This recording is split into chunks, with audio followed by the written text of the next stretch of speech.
Inspiring para sa mga netizen ang Kapuso Afternoon Prime series na Abot Kamay na Pangarap.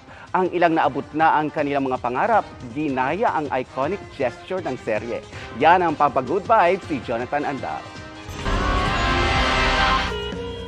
Si Doc Annalyn patunay sa abot kamay na pangarap, pero ang hit afternoon seryeng ito naka-inspire din pala ng maraming kapuso. Ang gesture sa pag-abot ng pangarap trend na rin.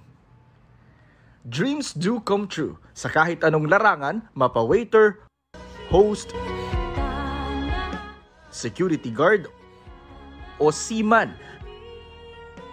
Pero ang pinaka-relate sa lahat, itong entry ni Gideon Hidalgo. Matapos ang hirap sa med school, ganap na siyang doktor. At ang kanyang mommy never nakamiss ng episode dahil super fan daw ng serye. Abay syempre, any dream kaya talagang abutin.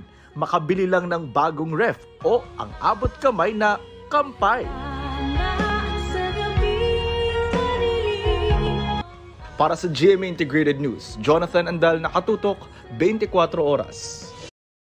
Magandang balita mga kapuso, kahit ano pa man ang oras, mapapanood ang 24 Oras Weekend at iba pang newscast sa youtube.com/GMA News. I-click lamang ang subscribe button. Sa mga kapuso abroad, maaari po kaming masubaybayan sa GMA Pinoy TV at www.gmanews.tv.